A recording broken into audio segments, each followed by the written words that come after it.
June 17, 1876. Deadwood Gulch, Dakota. A man named Nat Love steps off a stagecoach into ankle-deep mud, carrying a rope coiled over one shoulder and a bedroll under the other arm. He is 22 years old, born enslaved in Tennessee, and he has just ridden 2,000 miles from the Texas Panhandle with a herd of 3,000 Longhorns. The cattle are penned now at the rail yards, bawling and pressing against rough-cut pine, waiting to be loaded onto Union Pacific cars bound for Chicago. Love's hands are rope-burned, his boots caked with dried manure and creek silt, and he smells like sweat and smoke and animal fear. He has been in the saddle for 11 weeks. Around him, other drovers lean against hitching posts or squat in the shade, rolling cigarettes, counting their pay. Some are white, some are Mexican, some, like Love, are black. No one looks twice. They are cowboys, and the work does not care about the color of the hands that do it. By the time Nat Love publishes his autobiography in 1907, the world he describes will already be half forgotten. The open range is gone, fenced into private parcels by barbed wire. The great cattle drives have ended, replaced by rail networks that carry livestock directly from ranch to stockyard without a single river crossing or Indian skirmish.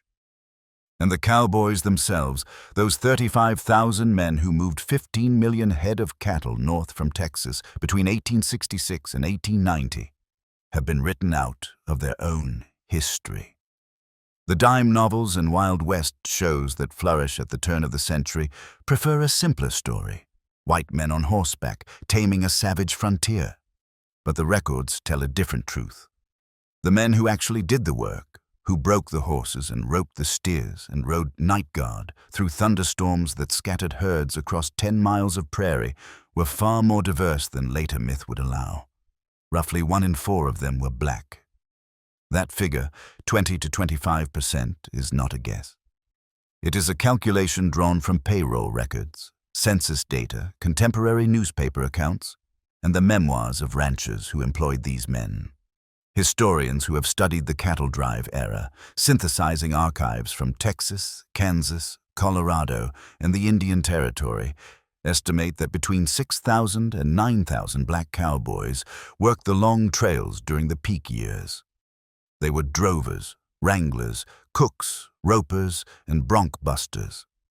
They earned roughly the same wages as their white counterparts, $25 to $40 a month plus meals, and they performed the same back-breaking labor under the same relentless conditions.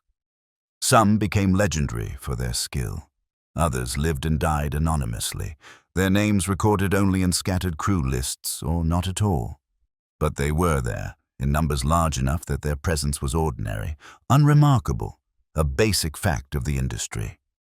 This episode is about how that fact was later erased and what the evidence actually shows. The story begins with the end of the Civil War. In 1865, Texas is a wreck. 4 years of conflict have drained the state of money, manpower, and infrastructure. The railroads that connected coastal ports to inland ranches have been torn up for scrap. Cotton markets have collapsed, but one resource remains abundant: cattle. During the war, with men away fighting and markets disrupted, Texas ranchers let their herds run wild. By some estimates, 5 million unbranded Longhorns now roam the brush country between San Antonio and the Rio Grande, feral descendants of Spanish stock brought north centuries earlier. These animals are tough, rangy, and nearly worthless in Texas, where beef sells for $3 or $4 a head. But in the northern cities, where industrialization has created a booming demand for meat and leather, the same animal can fetch $40. The problem is distance. Chicago is 1,500 miles from South Texas, across rivers, deserts, and territories controlled by Kiowa and Comanche bands who do not welcome trespassers. There are no railroads, there are no roads. There is only the open prairie, and the men willing to cross it. Those men come from everywhere. White Texans, many of them Confederate veterans, looking for work. Mexicans and Tejanos, who have been ranching this land since before Texas was a republic. And freedmen, the 400,000 formerly enslaved people who now, in the chaos of Reconstruction, must find ways to survive. Some of these black Texans already know cattle. Slavery in Texas was different from slavery in the Deep South. While cotton plantations dominated East Texas, the western counties ran on ranching, and enslaved men were often tasked with the hardest, most dangerous work: breaking horses, roping wild cattle, riding fence lines through Comanche country. After emancipation, these skills become marketable. A man who can stay on a bucking horse or throw a lasso with precision can find work on a trail crew, no questions asked. The ranchers need hands. The freedmen need wages. The arrangement is pragmatic, not ideological. This is not equality, but it is employment, and in 1866, that is enough. The mechanics of a cattle drive are simple in theory, brutal in practice. A typical crew consists of 10 to 15 men, plus a cook and a wrangler to manage the remuda, the herd of spare horses that trails behind the cattle.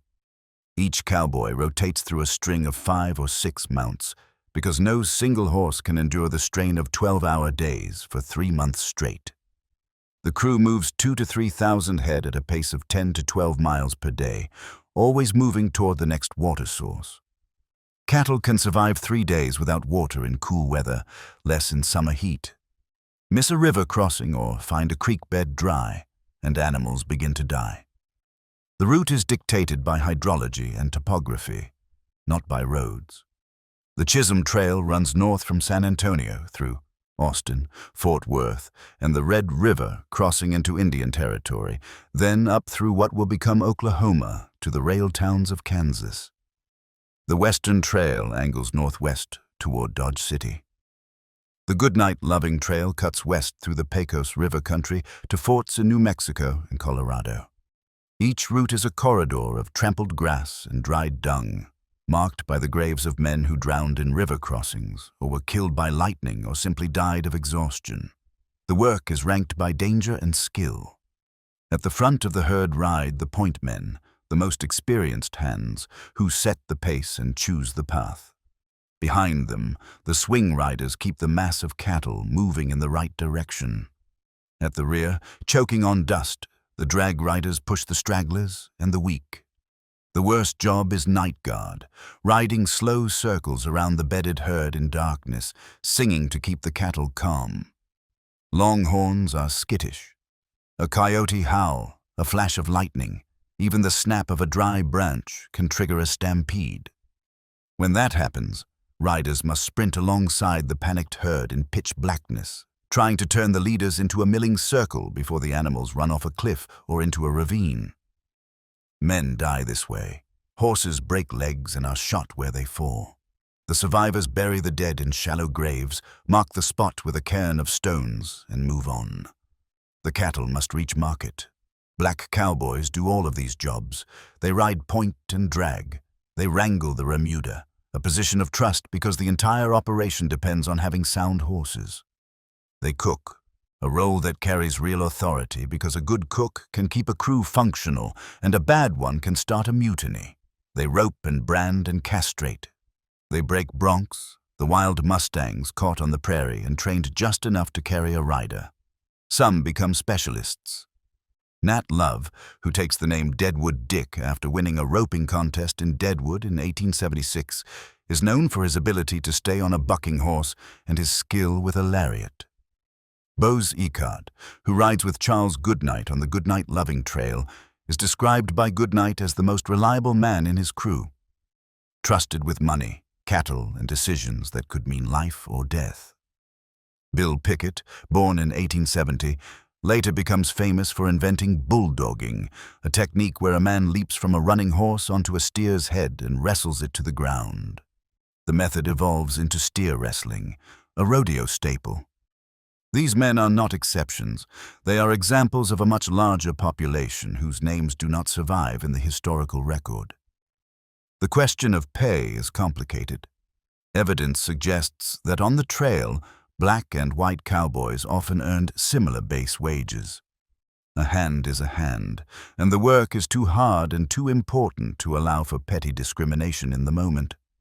But the larger economic structure is not neutral. Black cowboys are rarely hired as trail bosses or foremen, the positions that command, higher pay, and lead to ownership. After a drive ends, white drovers are more likely to be offered permanent ranch positions or partnerships. Black drovers are more likely to be paid off and sent on their way. The difference is not always explicit. It is a matter of who gets the second chance, who gets the loan, who inherits land. Over time, these small asymmetries compound. By the 1880s, when the open range begins to close, white cowboys transition into ranch management and property ownership at rates that black cowboys do not. The gap is measurable, and it is structural. Still, for a brief window between 1866 and 1886, the trail is a space of relative meritocracy. A man who can do the work is valued for his labor, even if the broader society does not value him as a person. This is not romanticism. It is a description of economic incentive. Cattle do not care about the race of the man who drives them. Rivers do not discriminate. A stampede kills anyone in its path. The pragmatism of survival creates a narrow corridor of equality, bounded by danger and isolated from the legal and social structures of towns and states. When the crew rides into a Kansas railhead and the cattle are sold, that corridor closes. Black cowboys face segregated hotels, restaurants that refuse service, saloons that erupt into violence. The trail is hard, but it is predictable. The towns are harder because the rules change without warning. One man who navigates this terrain with unusual success is Nat Love. Born enslaved in Davidson County, Tennessee, in 1854, Love is freed at age 11 and works as a farmhand before heading west in 1869. He joins his first trail crew in Texas at age 15, lying about his experience to get hired. Over the next 2 decades, he works drives on the Chisholm Trail, the Western Trail, and routes into Arizona and New Mexico. He participates in the roping contest in Deadwood in 1876, the event that earns him his nickname. He survives gunfights, Indian raids, and at least one near-death experience in a blizzard. In 1890, as the open range collapses, he leaves cowboy work and becomes a Pullman porter, a job that offers steady pay and relative safety. In 1907, he publishes his autobiography, a mix of verified events and likely embellishments.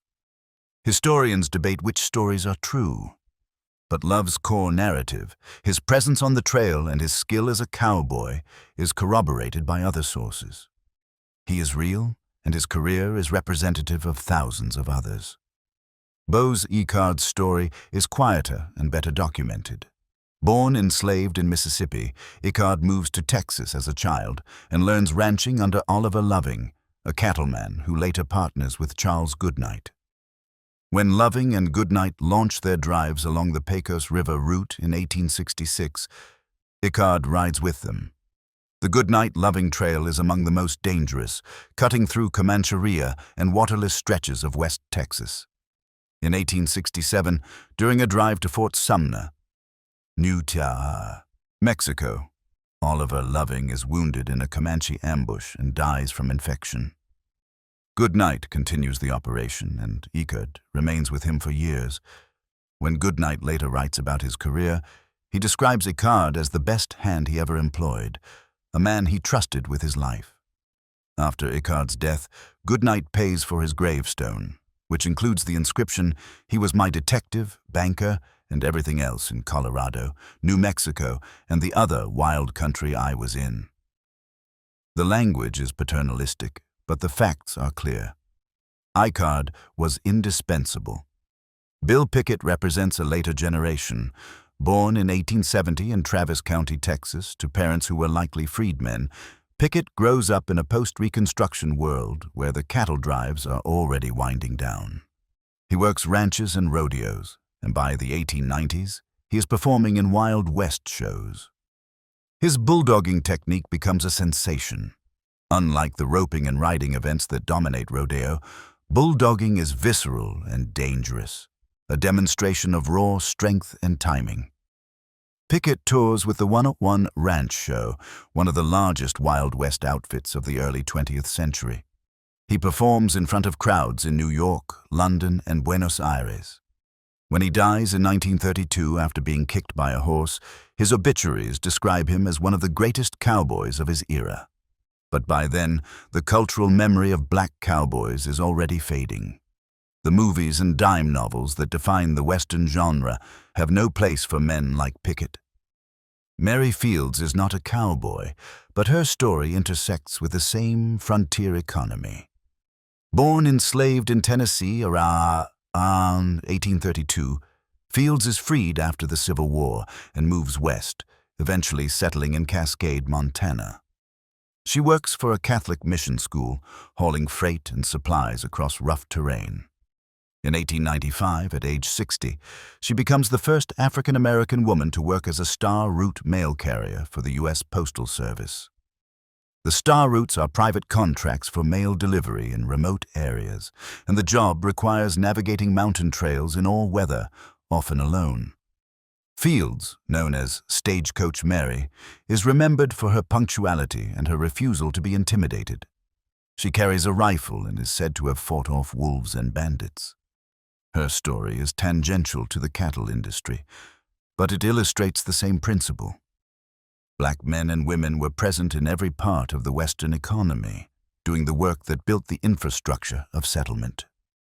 Bass Reeves is even further from the cattle drive narrative, but his career offers a useful contrast. Born enslaved in Arkansas in 1838, Reeves escapes during the Civil War and lives among Creek and Seminole communities in Indian Territory. After the war, he becomes fluent in multiple indigenous languages and is recruited as a deputy U.S. Marshal. Between 1875 and 1907, Reeves arrests more than 3,000 fugitives and is credited with killing 14 men in gunfights, all in the line of duty. He operates in the same geography as the cattle drives, patrolling the trails and towns where drovers sell their herds. His presence complicates the cowboy narrative. Reeves is a lawman, not a ranch hand, but he is black, skilled, and respected in a role that popular culture will later reserve almost exclusively for white actors. His career, like those of the black cowboys, is erased by the entertainment industry that follows. By the mid-1880s, the cattle drive era is ending. Several forces converge to kill the open range. Barbed wire, patented in 1874 and mass-produced by the late 1870s, allows ranchers to fence vast stretches of land at low cost. What was once open prairie, where cattle could roam freely and be rounded up seasonally, becomes a patchwork of private property.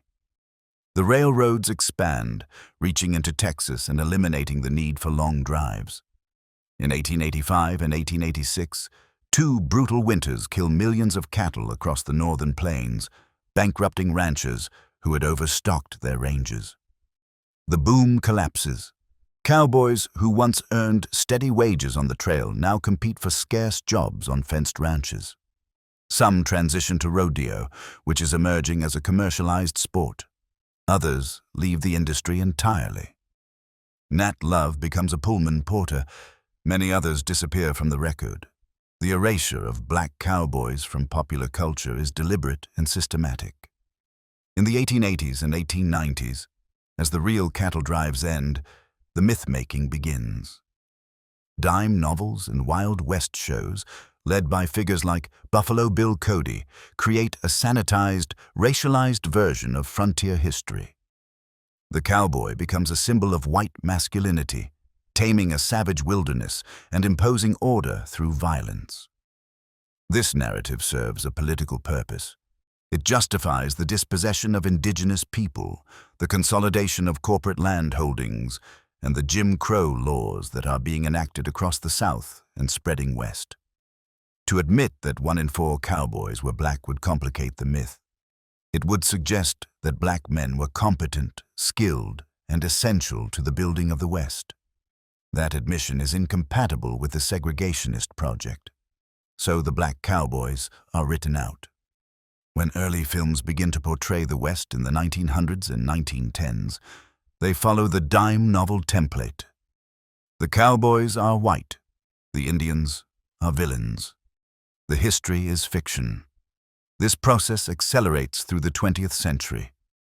Hollywood westerns, from the Great Train Robbery in 1903 to the John Ford epics of the 1940s and 1950s, reinforce the all-white cowboy myth.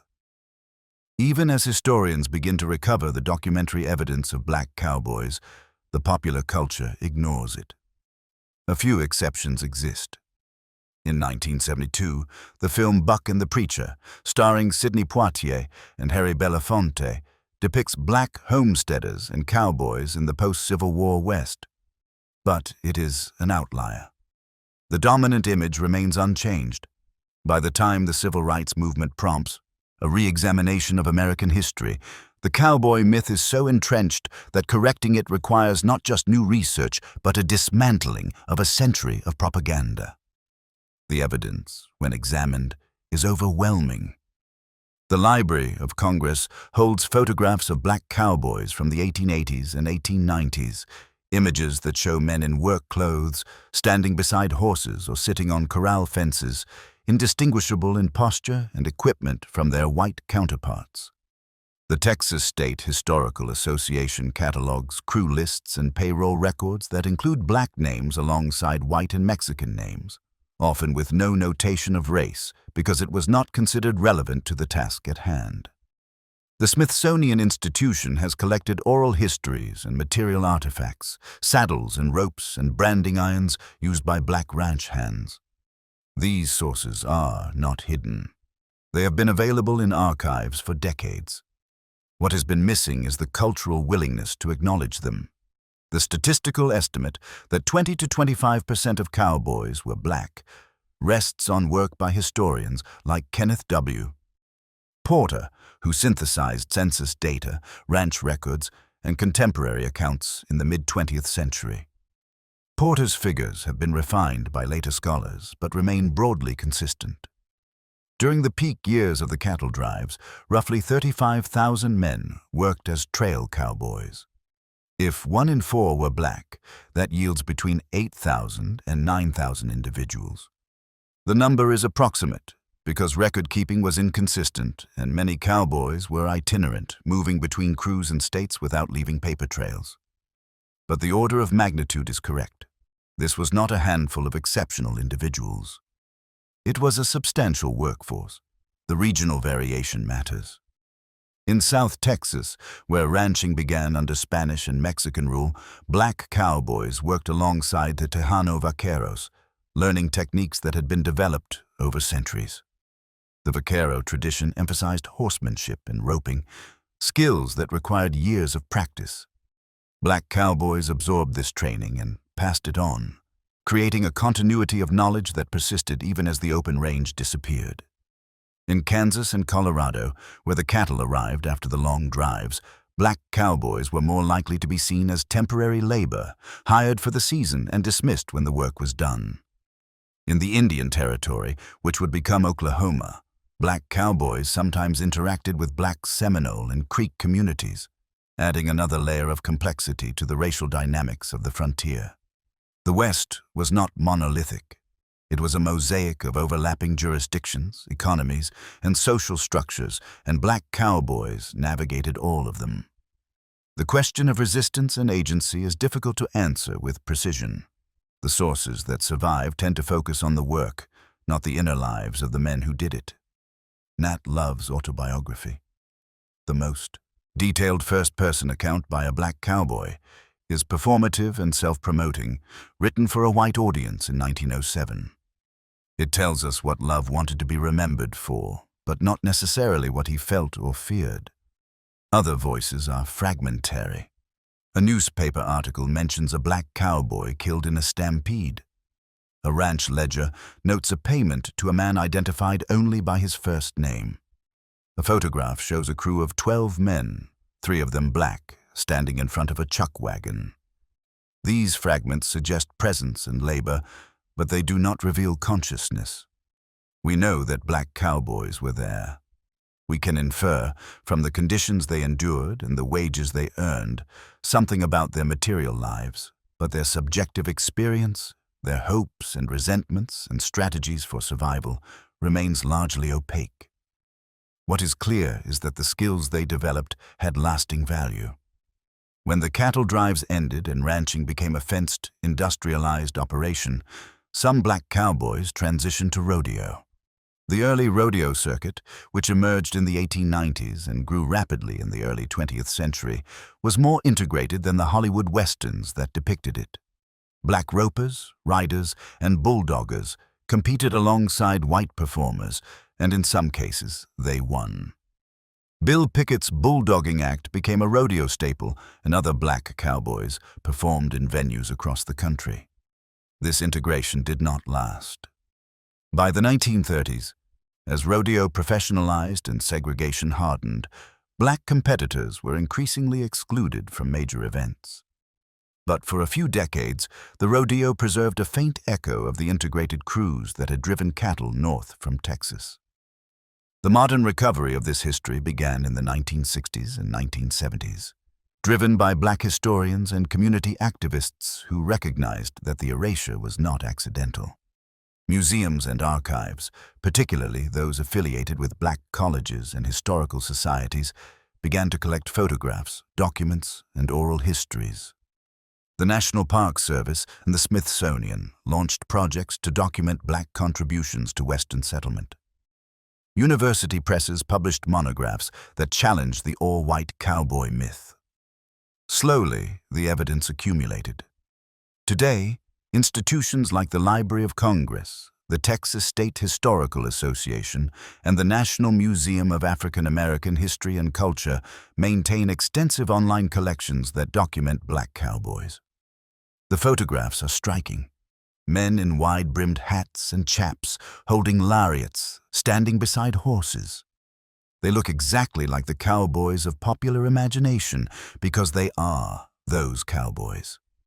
The only difference is that they were excluded from the story. The legacy of this erasure is visible in contemporary culture. When people think of cowboys, they picture white men because that is the image that has been reinforced for more than a century.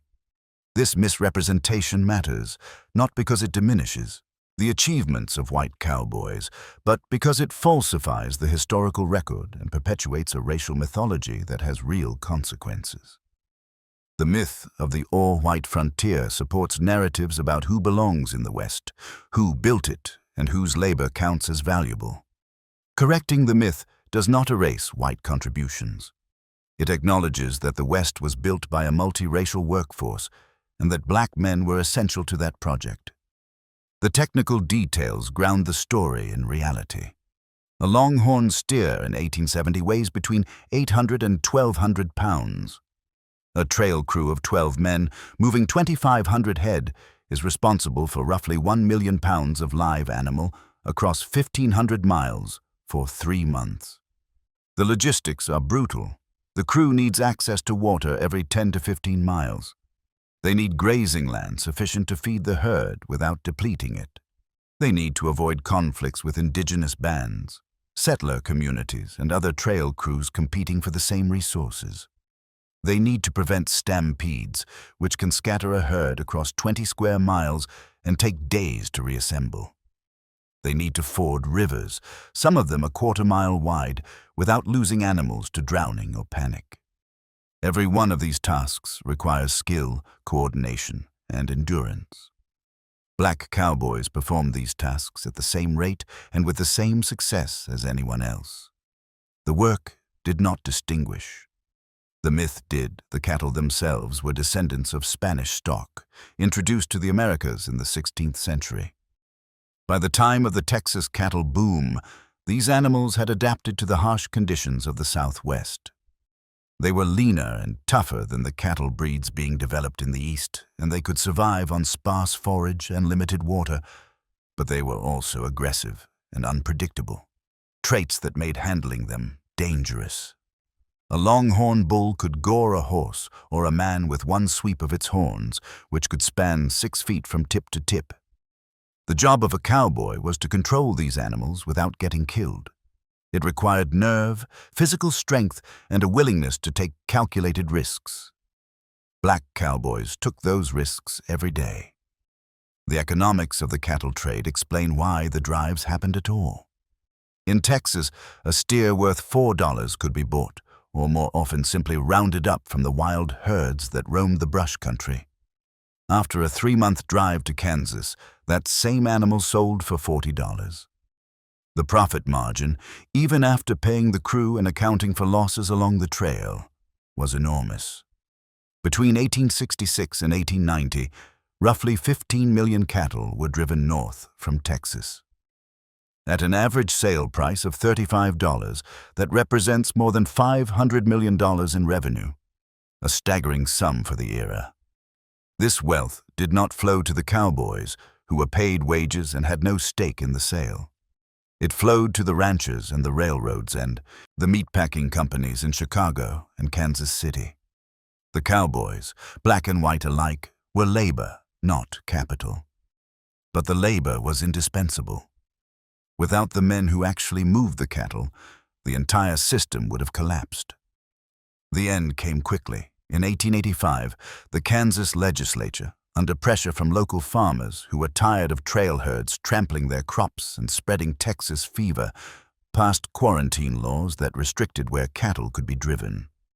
In 1886, the winter storms that killed millions of cattle across the northern plains bankrupted many of the large ranching operations. The railroads reached deep into Texas, and by 1890, it was cheaper and faster to ship cattle by rail than to drive them overland. The long drives, which had defined the cattle industry for 2 decades, became obsolete almost overnight. The cowboys dispersed. Some found work on the fenced ranches that replaced the open range. Others moved to cities, taking jobs in factories, stockyards, or, like Nat Love, on the railroads. A few hung on in the rural West, working as itinerant hands or rodeo performers. But the era was over. What remains is the question of memory. How does a society forget 1/4 of its cowboys? The answer lies in the intersection of economic interest, racial ideology, and cultural production. The cattle industry, once it transitioned from open-range drives to fenced ranches, had no need to celebrate its multiracial past. The ranchers who controlled the land and the capital preferred a narrative that emphasized individual white pioneers taming a wild frontier, because that narrative justified their ownership and their political power. The entertainment industry, which began to depict the West in the 1880s and exploded with the rise of film in the early 20th century, needed simple, marketable stories. A racially diverse frontier complicated the narrative. It was easier to cast white actors, appeal to white audiences, and reinforce the racial hierarchies that were being codified in law across the country. The result was a systematic erasure that persisted for a century. The corrective process has been slow. In the 1990s and 2000s, museums and educational institutions began to incorporate black cowboy history into their exhibits and curricula. The Bill Pickett Invitational Rodeo, founded in 1984, celebrates black rodeo culture and keeps the tradition alive. Documentaries and books have brought the story to wider audiences. But the dominant cultural image has been slow to change. The cowboys of film and television remain overwhelmingly white, and the myth persists in the popular imagination. Changing that image requires not just presenting new facts, but dismantling a century of accumulated fiction. It requires acknowledging that the history we were taught was incomplete and, in important respects, false. The cattle trails are gone now, plowed under or paved over. The Chisholm Trail, which once carried millions of cattle, north from Texas, is marked by historical plaques in towns along its route, but the land itself looks nothing like it did in 1870. The open prairie has been fenced, plowed, irrigated, and subdivided. The Longhorns have been replaced by breeds engineered for meat yield and docility. The railroads that killed the drives now carry freight containers, not livestock. The Kansas cow towns, once raw and violent, are quiet agricultural communities or tourist destinations trading on a sanitized version of their past. The physical landscape has been transformed, but the archival landscape, the documentary evidence of who was there and what they did, remains. It is preserved in libraries, museums, and historical societies. It is available to anyone willing to look. Nat Love died in 1921 in Los Angeles, working as a security guard.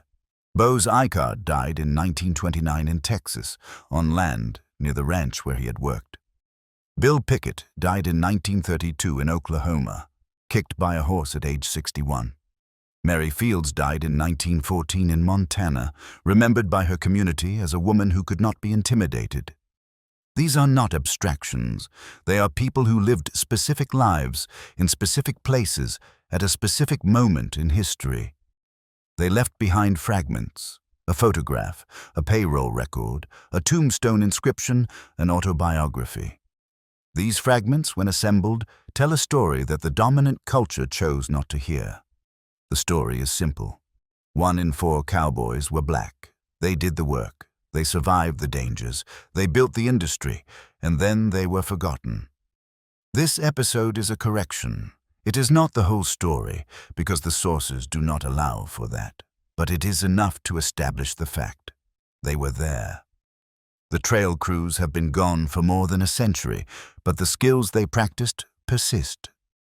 Modern ranchers in Texas, Montana, and Wyoming still rope and ride, though the work is mechanized and the distances are shorter.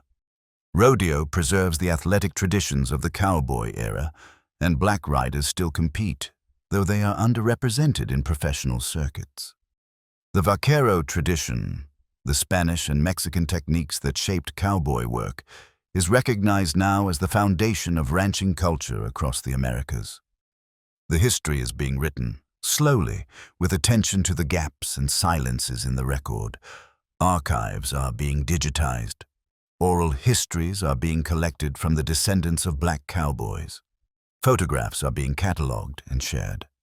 The work of recovery continues, and with it, the possibility that future generations will inherit a more accurate account of who built the West and how it was done. The myth is stubborn, but the evidence is stubborn too. 1 in 4. That is the number. That is the fact. And it will not go away.